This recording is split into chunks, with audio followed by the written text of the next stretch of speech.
Hello, I'm Tripwire, and you're watching a new series that I'm calling Clown Callout. This series is heavily inspired by idubbbz's Content Cop, and it will be structured similarly. I'm going to be calling out people that are acting like clowns on the internet, taking special care to illustrate why a callout is justified. I hope you enjoy it. I'd like to preface this video by saying that none of this is meant to be a witch hunt. Please do not harass any of the individuals mentioned in this video. The ultimate goal here is entertainment.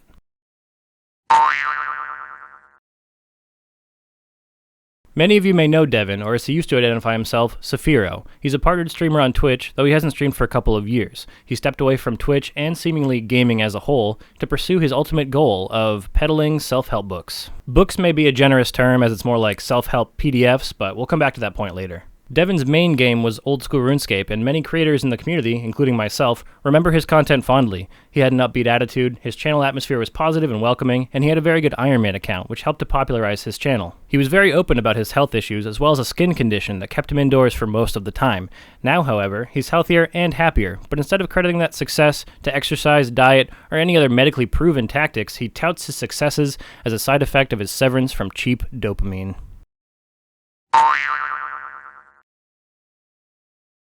Before we get into the specifics of my grievances with this individual, let's take a look at the message that his new business is trying to send. If you visit the website advertised in his Twitter bio, you're greeted by a list of links headlined by the phrase self-improvement made easy. The first one, titled How I Transformed Myself, is what he's trying to sell, a quote-unquote course about breaking free from the chains of cheap dopamine. I think course is an interesting choice of word here because it's not like you're enrolling at a community college and Devin's coaching you through this section of self-improvement. It's just a transaction. You pay him and he gives you a PDF. From that point on, the ball is in your court, so to speak. The onus is on you to follow through, which is exactly what self-improvement is like, whether or not you buy a PDF first. Now, before anyone calls me on this, he does offer a much more expensive option that includes the aforementioned coaching. However, coaching is only as good as the coach. Devin has given no evidence that he's qualified to be someone's life coach, nor can he guarantee your success in self-improvement. Only you can do that. The motivation to self-improve comes from within, and you don't need a book to tell you that. The other links are some more tips and tricks guides and articles that he recommends, some more courses free of charge, as well as a way to get a one-on-one call with Devin himself. And not just any call, a clarity call. You can book a 30-minute session with Devin where he will presumably say words to you reminiscent of what you would find in one of his PDFs. Do you need someone to help you with issues you've got in your life? Go see a life coach, one with some formal training and actual knowledge. Now, I know that I'm probably coming off pretty condescending here, and that's because of what I consider to be the biggest issue with all this nonsense. Devin's credentials. Where are they? Does he have any? None listed on his Twitter page, nowhere on his website. Speaking of his website, I noticed something kind of silly when I was looking at it. I don't know how long it's been live for, but there are some sections that have been left unfinished, despite the site being pretty bare bones. He's left lorem ipsum in multiple places, which is the Latin-inspired filler text web designers use when they don't have anything to put there yet. He isn't an expert on any of the things he preaches about, and that's where I take issue. It seems an awful lot like he just made up this phenomenon of cheap dopamine, and then started selling a solution to this potentially non-existent problem for a frankly absurd price. So what he's selling you essentially is his opinion on the side effects that these activities could be having on your brain chemistry.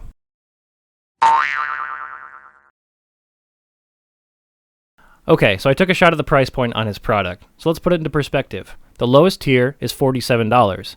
Keep in mind, he's not selling you a book in the traditional sense. It's purely digital, which means that this collection of thoughts on the topic of cheap dopamine isn't an object you get to own or hold. It has no resale value, and you can't even use it as a paperweight or kindling when you realize you've wasted your money. He has no production overhead like a normal publication company would. It isn't made from processed trees, it doesn't even smell good, so why is it $47 goddamn dollars? I could buy 2 Stephen King novels for that amount of money, which would probably equate to roughly 2,000 pages of well-written story that's also a physical object I get to put on my bookshelf alongside my other books. Any self-help book is a questionable use of money in my opinion. A self-help book won't help you lose weight. You need to acknowledge the problem you're facing and then work to change it. If you want to eat a healthy diet and build some muscle, it isn't the book that gets you there. The book's not going to do the meal prep for you, and it sure as hell isn't going to lift the weights. The book is simply there to take your money and get you thinking about the problem, but you can start thinking about the problem and working to resolve it on your own, without wasting your money first.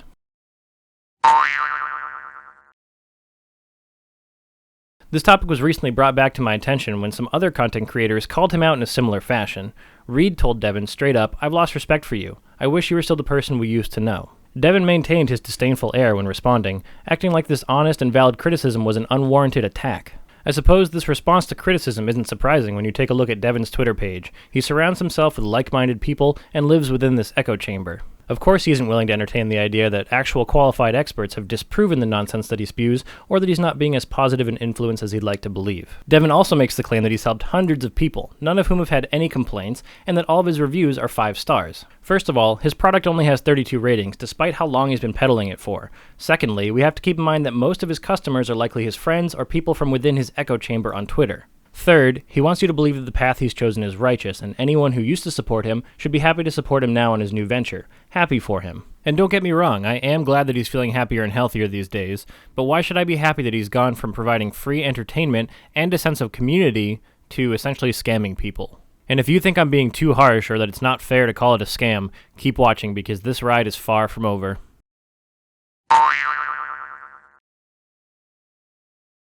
I think it's ironic for someone that used to stream old school RuneScape full-time as a living to preach about the evils of video games, or any cheap distractions for that matter. As we've pretty well established, Devin's not an expert on any of the things he talks about. True experts have done studies and found that video games are not damaging in moderation, and in fact that they have many benefits, both mental and physical. An escape from reality isn't inherently a bad thing. Improving hand-eye coordination and dexterity, keeping your brain active, experiencing a wonderfully told story that you felt personally connected to because you were the protagonist, soothing neurodivergent individuals, etc. The list goes on. All these are good things. Here's a very recent tweet from Brian Wecht, who is many things. One half of Ninja Sex Party, husband, father.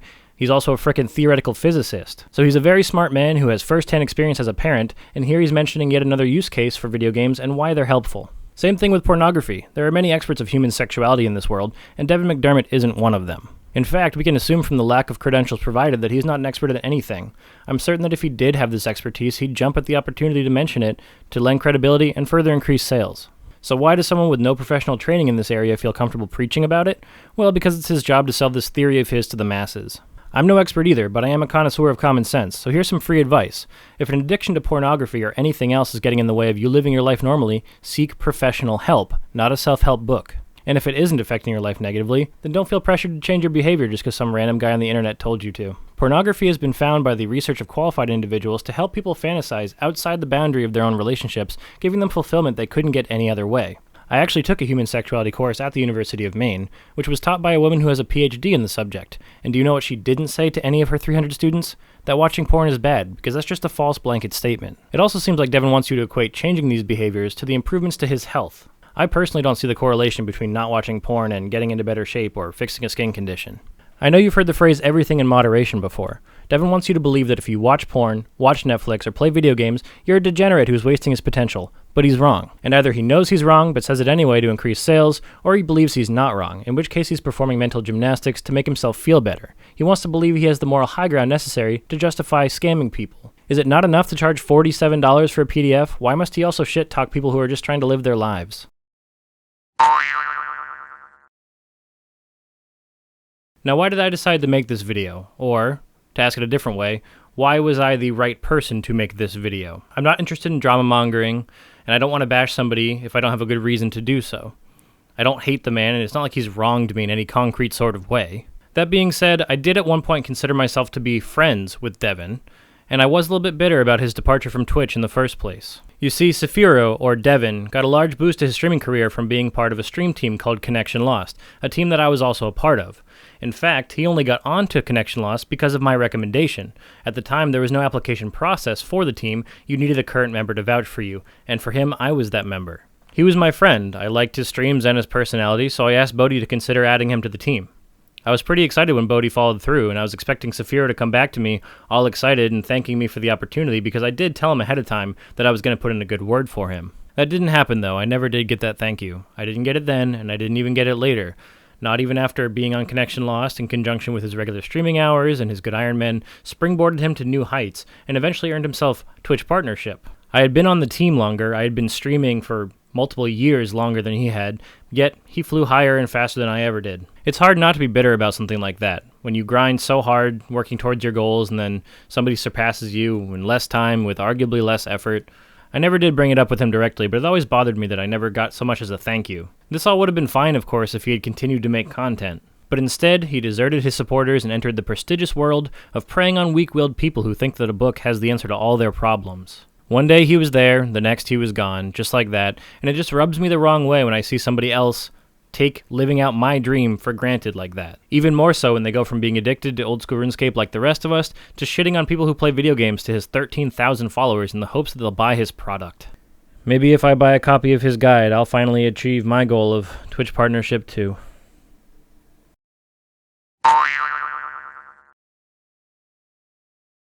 I've also seen people call Devin out for misogyny. He claims to be able to help with masculinity, becoming a high-value man, a manlier man, a more successful man. I guess we know who his target demographic is. Sorry to break it to you, Devin, but men watch porn more than women do. And it isn't up to you to decide what makes a man high value, whatever that even means. Also, you may notice that he's only targeting young, pseudo-woke people for this nonsense. He's not going after the boomers who have been falling asleep in front of the TV for 30 years because he knows that they won't be reliably convinced to buy. He only caters to young men in terms of selling his product, but if he truly believed these issues were as important as he claims they are, you'd think he'd want to help everybody, right, regardless of age or gender? He speaks about women as if their only role is to be a motivator for men, the object of their pursuit, the object of their desire, a reason to quit video games and porn. To earn a woman as if she's a prize to be won at the carnival by testing your strength.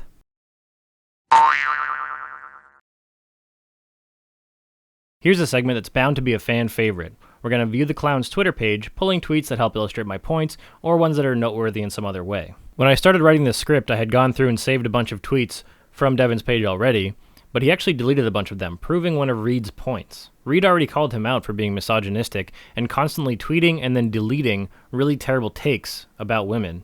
And Devin kind of proved his point already because all but one of the tweets I'd saved in the first round of writing the script have been deleted. All but one. Luckily, it wasn't hard to go back in and find some more because the man tweets a lot, and most of it is dumb. So here we go. Money is like women. It runs from you if you're desperate. Women who dress modestly stand out in modern society. As soon as you find purpose, you'll be happier, get more done, wake up easier, have more energy, attract better women. A meaningful mission is the key to a great life. Addiction to orgasm makes men weak. About to lead a revolution against the deep porn state. Stop fucking masturbating. There's no greater waste of energy for a man. Allow yourself to experience the full glory of your masculine potential. Give that shit up. Fuck moderation. Recently I decided to go completely sober. No nicotine. No drinks. No weed. The boost in mental clarity is incredibly worth it already. Morning productivity tip. Just do the work, lol.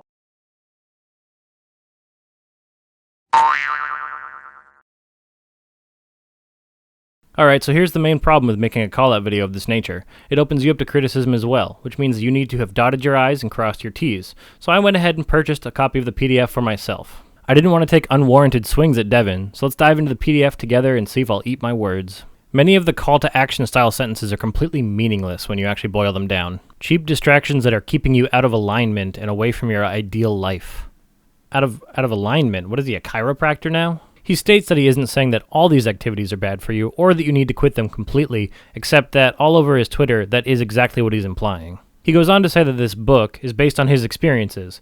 That part is true, but it doesn't make me any more confident about what I'm going to find in here, and it certainly isn't a strong enough basis to be charging $47. Just a little side note here, I was actually able to pick up a copy of the book for under $19 because of a flash sale that Devin was running.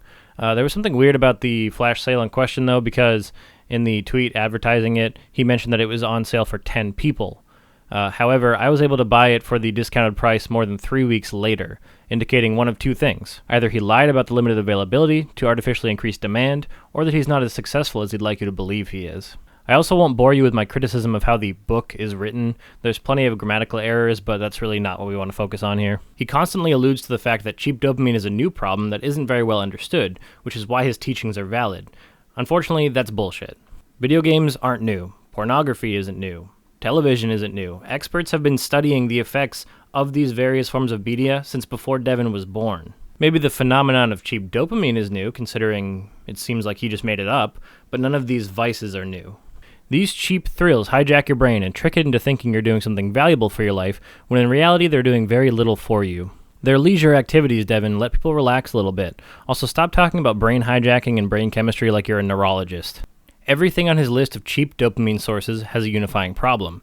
It releases an amount of dopamine impossible to encounter in nature. Devin, nothing in the modern world is natural. Foods are genetically modified to better serve humans' needs. Technological advancements, such as the International Space Station, are among some of the greatest accomplishments we as a race have ever made. The camera I'm recording on right now, the microphone I'm talking into right now, none of it's natural. But natural doesn't inherently mean good, and artificial doesn't inherently mean bad. Hey, here's the misogyny rearing its head again. Back in the day, pursuing dopamine meant that you were pursuing real status gain. Money, women, strength, relationships. Once more, he objectifies women as nothing more than a thing for men to pursue. Also, back in the day in this case refers to a time period that he knows nothing about, as he wasn't alive to experience it yet. He then goes on to say that cheap dopamine will lead people to opt to play video games rather than read a book most of the time, because video games produce more dopamine. Stop policing how people spend their free time, Devin. Life may be short, but it's also extremely long. It's unfair, it's cruel, it's different for everybody, and escapism is fine. He claims that after enough time spent in the vicious cycle of cheap dopamine, which reduces the number of dopamine receptors in your brain, apparently, you enter a stage called dopamine burnout, the symptoms of which are apparently lethargy, lack of motivation, and a loss of enjoyment in life. The problem is that all those could be attributed to depression and anxiety disorders as well, or physical medical conditions, and a professional should be the one to make the distinction. He goes into greater detail about the different dangerous cheap dopamine sources, and the only one I can agree with him on is drugs. I mean, we all know hard drugs are dangerous, but the rest of it is bullshit. It's all unfounded nonsense about humans' biological imperative to find a mate, and how porn ruins that or whatever, and how video games are evil. It's all sensationalist and very buzzword-driven. He claims that these vices caused him to be in a bad place in life, and that he experienced symptoms such as lethargy as well. He does mention his health issues, but at no point does he acknowledge that they could have been to blame for this. Instead, he claims that now that he's broken his chains, he's transformed his body in the gym. Anyone can decide to exercise to transform their body. They don't need this product. He doesn't smoke weed anymore, or watch porn, or even masturbate. These things are all heavily researched, Devin, okay? Heavily. Weed is a miraculous drug that helps in so many medical use cases. Masturbation is natural and legitimately healthy. On Twitter, he claims that orgasms during sex are fine, but masturbation's not. What is the distinction between those two that matters to your brain? Got any medical experts to back you up on that one? His final claim in this section is that he's made $600 from Twitter alone this week, and that is somehow a mark of his success. All you've done is convince people to buy something they don't need. Seems scummy, but good job, I guess. Gold star. If this section title wasn't dumb enough for you, get a load of this. The solution to this problem is to get bored on purpose. Basically, you intentionally lose interest in low-value activities and then refocus into high-value activities. Ah, yes. High-value activities, such as writing a PDF about an imaginary problem and then charging a ridiculous amount for it. He talks a lot about becoming a high-value man, but I don't think a high-value man would do the stuff that he does. A high-value man wouldn't dupe people out of their money and say dumb misogynistic shit on Twitter all day long. Step 1. Make a plan. Where will your life be in 5 years if you don't shape up? Well, let's use me for an example, shall we? I masturbate occasionally. I love playing video games. I do enjoy the odd Netflix original series. I guess I'm a lost cause. Except that I work full-time in production, my manager and coworkers all love me, I'm on track for a promotion, I'm happily engaged, our wedding is planned for next September, and we're working on buying a house. I recently started dieting again, I'm down 10 pounds already, I have a great work-life balance, a great relationship, and I get along well with my friends and family. I hope no one lets slip to them that I watch porn occasionally, or it might all come crashing down when they realize that I'm not a high-value man. Oh God, I hope my fiancé doesn't leave me for a dopamine warrior.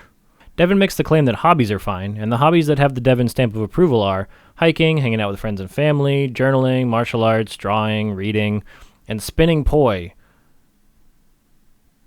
What the fuck is that? What's spinning poi?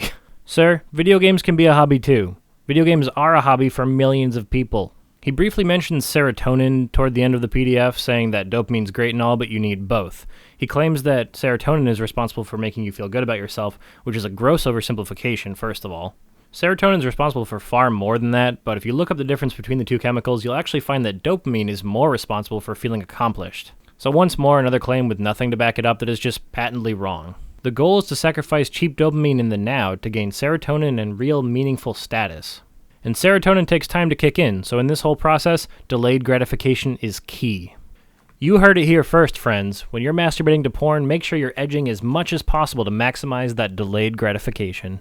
He wraps up the book with some helpful tips, which range from nonsensical to mundane. On the nonsensical front, we've got set your PC and your phone to grayscale, and then the mundane is like meditate and buy a journal. And I'm honestly a little surprised at this point that he's not selling a $47 Devin McDermott branded journal to go along with the PDF. Alright, I read through the entire PDF. Despite it having a high number of pages, it was pretty short. There's not a lot of information on each page. I think I fairly outlined some of the dumbest parts of the PDF, but I think the bottom line is summed up pretty well here when he says, "The results you get using this system will depend on the amount of effort you put in. I can't guarantee that your results will match mine simply because I can't guarantee that your effort will match mine." This is part of his disclaimer, so he's just trying to cover his own butt here, but I think it summarizes my point pretty well. You don't need a self-help book to help yourself. Have some self-awareness, use the free Notepad app on your computer, and just jot down some ideas for things you want to improve in your life, and then actually put in the effort to work on them. Even he acknowledges that you're the deciding factor when it comes to success versus failure. He's a middleman, and an overpaid one at that. Save your money, and just try to be happy in your life.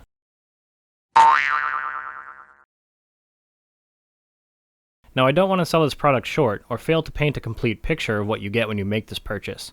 In addition to getting the PDF, you're also getting some guided self-help exercises. This type of thing is typical of self-help products because it's all about helping yourself, right? It's basically a theoretical framework that you could have come up with on your own, and then exercises performed by you. After looking at the guide, the journal, and the self-help exercises document, I still can't help but conclude that this product is valueless. I will say, though, I got a bit more than I bargained for, because in addition to the PDF, you also get 1 full week's worth of follow-up emails from the man himself. Hear that? I got a worthless set of PDFs and a week's worth of annoyance in my inbox. I also haven't mentioned it to this point, but Devin formats all of his writing the same way, whether it's his tweets or the guides themselves or the stupid emails that you get as a bonus. Maybe it's because he wants to emphasize each point individually, because I can't imagine it's because he believes it looks good on the page. On account of it doesn't.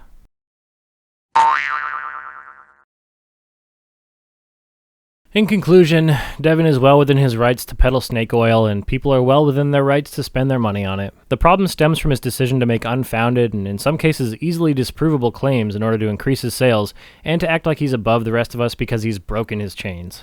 I don't know what kind of person he truly is, but how he conducts himself online doesn't paint him in the best light from where I'm sitting. He acts like this product can solve any problem, like every aspect of his life has improved since breaking away from cheap dopamine. But I've got a little pro tip for you. You can't just solve all of life's toughest problems by spending $47 on anything, let alone a self-help guide. Life isn't that simple. In order to change, you need to change your thinking. And if reading some words on a page allowed you to do that, then congratulations, because the power to change was in you all along. He's self-righteous about his progress and his product, despite it being overpriced garbage. It's frustrating to feel like the guy who peddles self-help PDFs is constantly talking down to everyone. I encourage you to spend your money on anything else. In fact, here are some ideas for things that you could spend $47 on that will serve you far better than his PDF. Several months of subscription to your favorite porn site. Netflix, Hulu, Disney Plus, and HBO Max. A distressed claptrap Funko Pop. A new video game. A real book or several. A power drill. Food. Some hot tripwire merchandise. Cat toys. Alright, that's enough of that. I think most people would agree that Devin's old content was a much more respectable endeavor. When he was streaming, he was providing entertainment to people, interacting with them, improving their days, etc. There's nothing inherently wrong with doing any of the things he's telling you not to do. The problem only comes in when you have a true addiction to them. Otherwise, just live your life and save your money. If you do have an actual problem, seek professional help. Someone who has earned their title in some way and has a vested interest in helping people, not someone who's just trying to sell a product. That's going to conclude the first installment of Clown Callout.